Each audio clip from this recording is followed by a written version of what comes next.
Hi guys, we are going to talk about a different property of similar triangles today.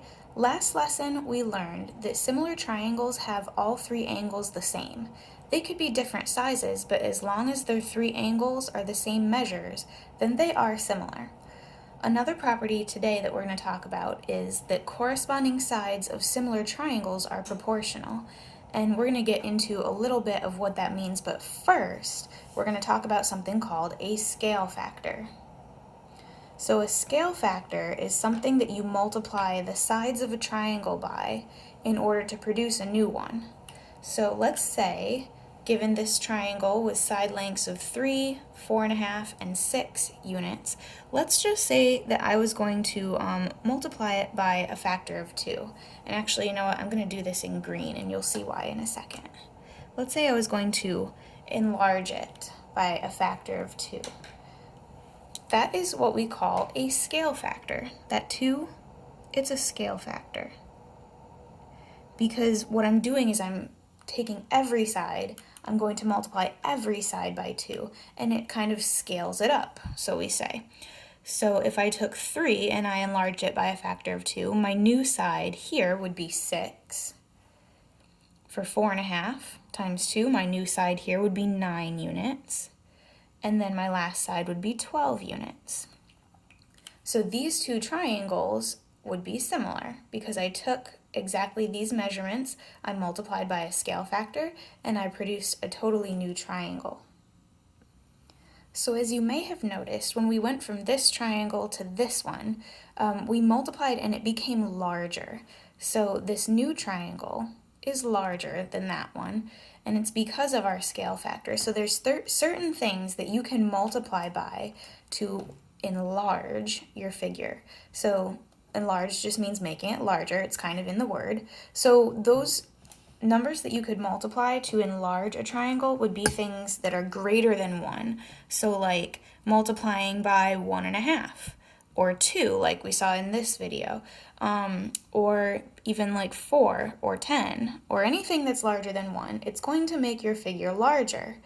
But that also means that there are things that you can multiply that would reduce your figure, meaning making it smaller.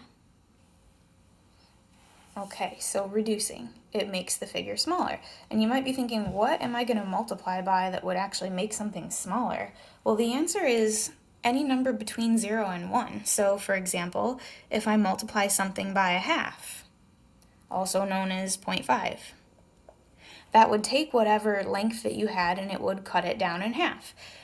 You could also multiply by things like 3/4, that's between 0 and 1, or a decimal like 0.2, something like that.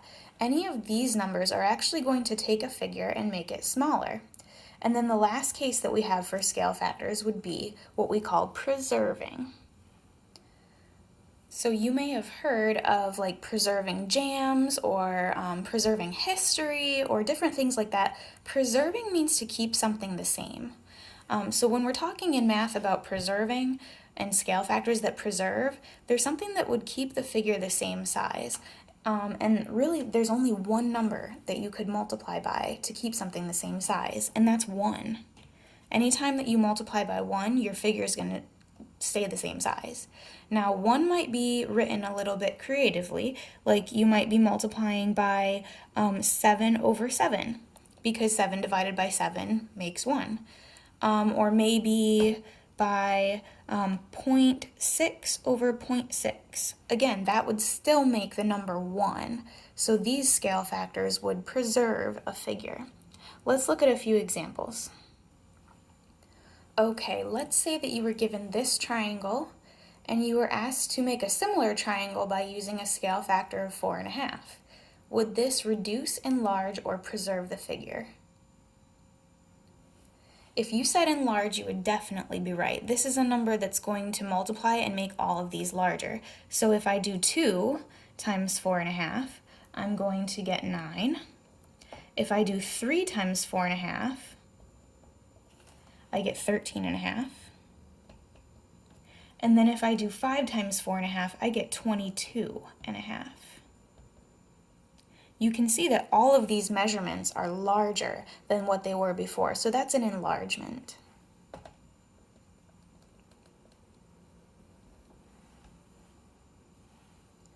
Okay, take a look at this example. You have an isosceles triangle and you have a scale factor of 3/4. Would this reduce, enlarge, or preserve the figure? And can you make the new one and get the measurements? Go ahead and pause the video, give it a try. Okay, so it would reduce the figure because this is a number that's less than 1. So this is 0.75, and you can just put that right into your calculator and get the decimal for it. Just do 3 divided by 4, it's 0.75. And then you would want to actually take the 0.75 and multiply it by these. When you do that, you are going to get a figure that is 6 units and 6 units and 3 units. I'm just going to write U for units.